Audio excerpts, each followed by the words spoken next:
Frank was only a few months into recovery, still getting used to the feel of his own skin again. Most mornings he woke up in the same red and black plaid shirt he'd worn since high school, frayed elbows, missing button and all. His mama used to joke that if he ever took it off, the sun might fall out of the sky. But the truth was simpler. It made him feel like himself, like the man he'd been before everything went sideways. His sponsor, Doug, had promised him something different that Saturday. A quiet morning down by the river, just looking for arrowheads. Frank didn't know much about it, but he trusted Doug the way you trust someone who has walked through the kind of fire you're standing in now.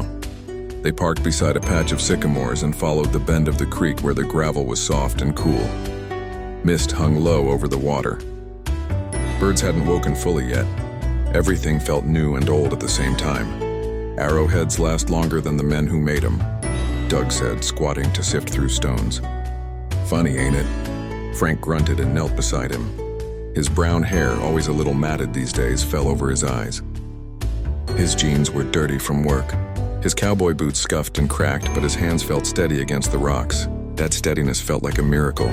They walked a while, quiet except for the creek. Frank's mind drifted to the coal trucks that had raised him, that long line of men with soot-stained hands and hard voices. His daddy, his uncles, all carved from the same mountains. Life was simple then, before pills snuck in and hollowed him out from the inside. "Find something?" Doug called. Frank held up a small triangular stone, perfectly chipped around the edges. Fine as a razor, dark as creek mud. "That's a beauty," Doug said. "Takes patience to find one like that." Patience, discipline, purpose. 3 things Frank hadn't had in years. As they kept looking, Doug talked about small things, coffee, meetings, the weather. But every now and then, he slipped a lesson in, gentle as a whisper. Recovery wasn't just getting clean. It was learning who the hell you were without the noise. "You know," Doug said, pausing to lean on a fallen log, "guys watch you, the newer ones. They see you showing up, working, keeping your word. You might not know it, but you're someone they look toward." Frank froze. "Me, I ain't nobody to look up to." Doug shook his head. "That right there is the lie. You're from a tough place, Frank. Folks like you, when you make it, you give others a reason to believe they can too." Frank looked at the arrowhead in his hand.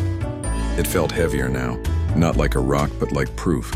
Something shaped with intention, something that survived time and struggle and pressure. Maybe he could be like that. Maybe he didn't have to be just the kid from a line of coal truck drivers who messed everything up. Maybe he could be a man who turned around and helped the next one up the hill. They walked until the sun burned the mist off the water. Frank filled his pocket with little treasures, nothing much worth money but reminders. Shards of stone, bits of the past, pieces of a world where somebody's hands once shaped something carefully, patiently, for a purpose. By the time they got back to the truck, Frank felt taller somehow. Straighter.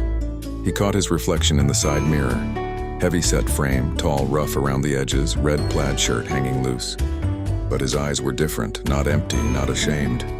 He was a man taking shape again. Doug tossed him a bottle of water. "Good day?" Frank nodded, closing his fist around the arrowhead. "Yeah," he said quietly. "Feels like the start of one." And for the first time in a long time, he believed it.